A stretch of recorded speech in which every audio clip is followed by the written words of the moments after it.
Alright, it's that time of the year again, or maybe even earlier this time, that Samsung begins to release their devices for the next year. And this time it's the Galaxy A16 5G, starting at the price of 280,000 naira. That's a lot of money in naira, but it's still around $165. But you know what? It still doesn't come with a screen recorder.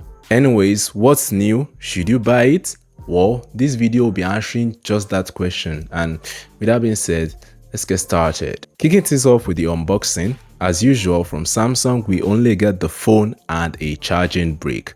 Design wise, it's still very much a Samsung phone. You can tell because nothing has changed. Even up front we still get a U-style notch, which at this point is getting on my nerves. The Galaxy A16 comes in 4 color variants, which are blue black, light grey, gold and light green. Let me know your favorites in the comment section right below that like button. Earlier I said the design hasn't changed. Well, I lied. Kind of. The Galaxy A16 is now made out of a glossy plastic finish as opposed to a matte finish on the Galaxy A15.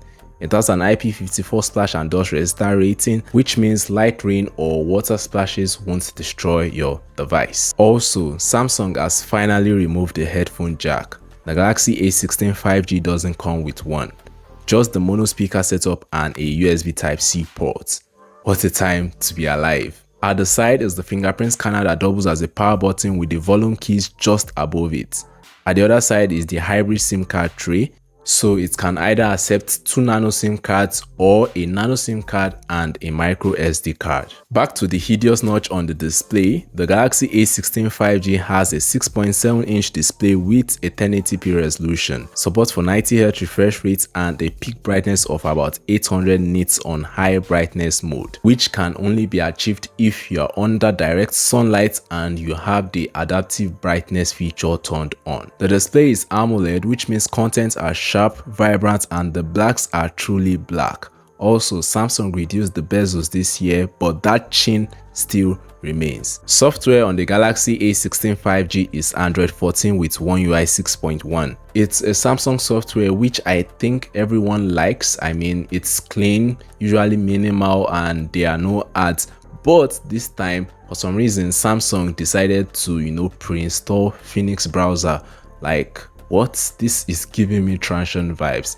Why don't we have a native screen recorder on the lower A series devices? This is a question I ask myself every time and I can't come to a reasonable answer. We also don't have always on capabilities, even though the device has an AMOLED display, which is quite ironic because devices without AMOLED displays are even coming with always on display functionality.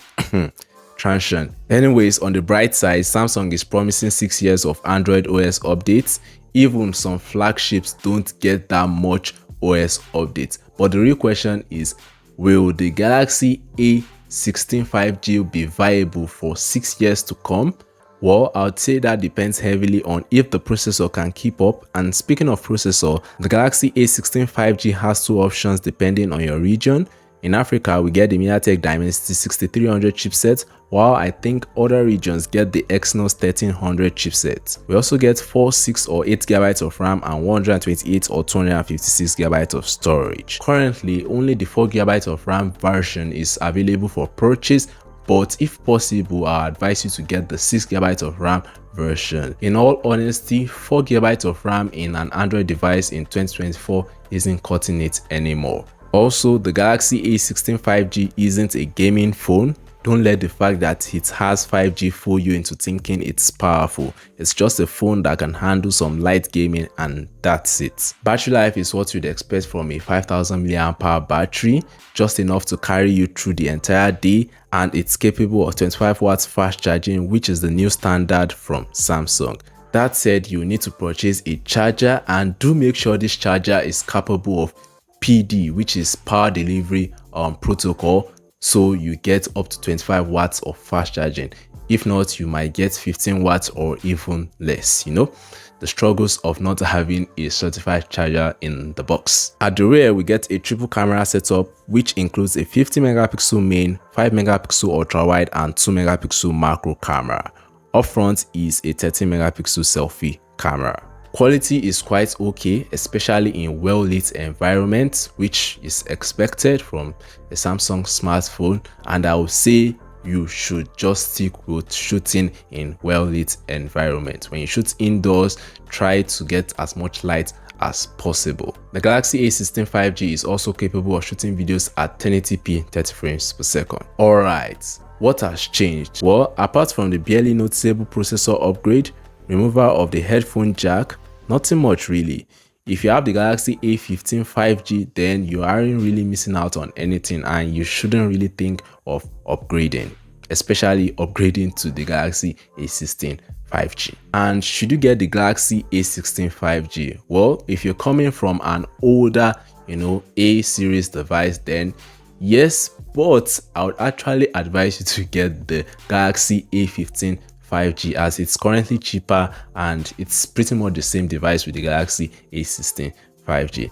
That said, yes, you can go for the A16 5G, especially if you don't look at the Naira price. It will look worth it, because that Naira price is a lot, and if you're in Nigeria, you know what I'm trying to say. But yeah, let me know your own thoughts in the comment section, and yeah, thanks for watching. Catch you guys in the next one. Peace.